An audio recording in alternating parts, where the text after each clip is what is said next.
अब जैसे ही मोदी साहब उतरते हैं, लैंड करते हैं फिलाडेल्फिया एयरपोर्ट पर, तो जो यहाँ पर मौजूद बड़ी तादाद है अमेरिकन इंडियंस की, वो तो टूट पड़े एयरपोर्ट पर। उन्होंने अपने हाथों में पेंटिंग्स उठा रखी थी मोदी साहब की, उनके कॉन्सेप्ट्स की, उनके आइडियाज़ की, और हर कोई ये चाहता था कि वो अपने प्राइम मिनिस्टर के साथ, यानी अपने इंडिया के प्राइम मिनिस्टर के साथ तस्वीर बनवाए।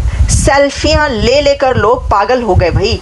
फिलाडेल्फिया एयरपोर्ट पर जब वो पहुंचते हैं तो एयरपोर्ट पर गरबा पेश किया जाता है, रक्स होता है, भारतीय रक्स, और वहाँ पर उनका म्यूज़िक चलता है। फिर इसी के साथ वो एयरपोर्ट से जब अपने होटल पहुँचते हैं, होटल की लॉबी में बहुत बड़े लेवल पर इंतज़ाम था और बड़ी तादाद में अमेरिकन इंडियंस मौजूद थे, और वो बस एक झलक देखने के लिए मोदी साहब की तड़प रहे थे।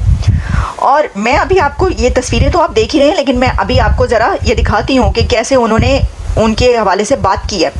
अच्छा, फिर वो जब वहाँ से चलते हैं और वो पहुँचते हैं प्रेसिडेंट बाइडन से मिलने के लिए, तो प्रेसिडेंट बाइडन के घर वो अभी बाहर गाड़ी में मौजूद होते हैं। तो जो बाइडन होते हैं वो अपने घर से निकल कर जाकर मोदी साहब की गाड़ी के पास उनको रिसीव करते हैं, उनको वेलकम करके घर के अंदर लेकर जाते हैं। फिर जनाब वहाँ पे चाय पी जाती है, उसकी तस्वीरें चल रही हैं। फिर उसके अलावा जो वहाँ पर ऑस्ट्रेलिया के प्राइम मिनिस्टर हैं फोमियो किशिदा, और जापान के प्राइम मिनिस्टर, और ये वहाँ पर एंथनी ब्लिंकन भी मौजूद थे, और भी कुछ स्टेट अथॉरिटीज़ वहाँ पर मौजूद थी जिनके साथ मुलाकातें होती हैं, और डिक्लेरेशन आता है सामने।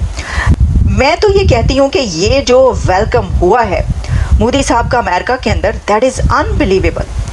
वो पहले तो हम देखते रहे कि मेलानी मोदी की सेल्फी ही वायरल होती रही, लेकिन अब तो पूरी दुनिया में ना ये एक क्रेज़ हो गया है मोदी साहब के साथ सेल्फी उतरवानी। और वो सेल्फी इतनी, हर बंदा यहाँ पर जो है डायस्पोरा इंडिया का, वो सेल्फी लेना चाहता था प्राइम मिनिस्टर के साथ। अच्छा, इसी के साथ फिर ऑटोग्राफ भी लिए जा रहे थे।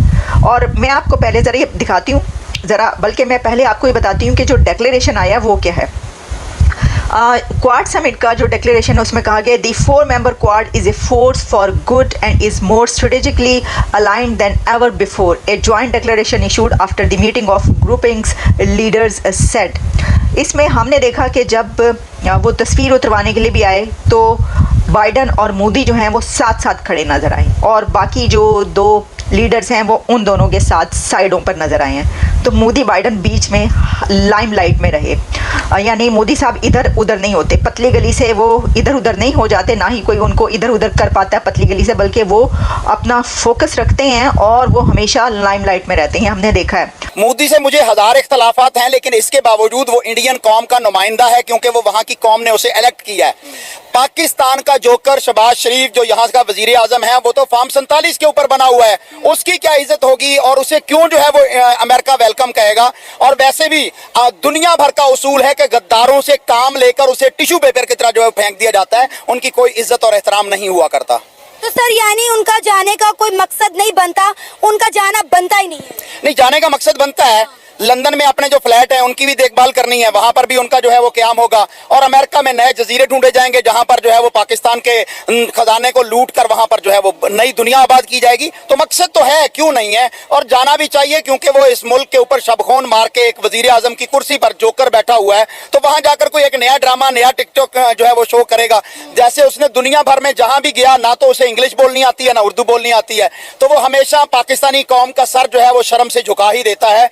मोदी का और शहबाज शरीफ का मुकाबला कोई नहीं, क्योंकि मोदी नवाज शरीफ के दौर में पाकिस्तान के अंदर बगैर वीजे के नवाज शरीफ ने उसे, शहबाज शरीफ के भाई ने पाक सरजमीन पर बुलाया था, पाकिस्तानियों के हेलीकॉप्टर में मोदी को बिठाया था, जो दुनिया के SOPs के खिलाफ है। तो ये तो उनके यार हैं, शायद वहां पर जा रहा हो कि आप जो है पाकिस्तान, इमरान खान से मेरी जान छुड़ा दो, इसलिए भी जा रहा होगा।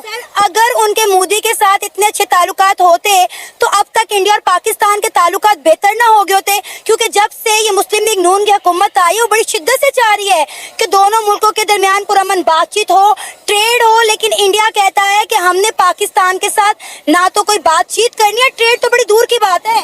अच्छा, ये ना इंसाफी होगी कि आप कहें सिर्फ मुस्लिम लीग की हुकूमत है, यहाँ पीपल्स पार्टी की भी हुकूमत है, यहाँ बाप पार्टी की भी हुकूमत है, MQM की भी हुकूमत है, PDM 2 है जो इस वक्त पाकिस्तान के ऊपर मुसल्लत है, और इंडिया कैसे इनके साथ जो है वो ख्वाहिश करेगा, उन्हें नहीं पता कि ये फार्म 47 की पैदावार है, वो इनका मुंह नहीं चढ़ाते हैं। तो ये दुनिया भर में इनके ऊपर थू थू हो रहा है, लेकिन ये पाकिस्तानी कौम के ऊपर जो है वो जबर कर रहे हैं, जुल्म कर रहे हैं, ज्यादती कर रहे हैं। आज भी पूरा पंजाब जो है वो कंटेरिस्तान बना हुआ था। मरियम टिकटॉकर जो है वो समझ रही थी कि मैं कंटेनर लगवा कर जो है वो जलसे को फ्लॉप कर लूं।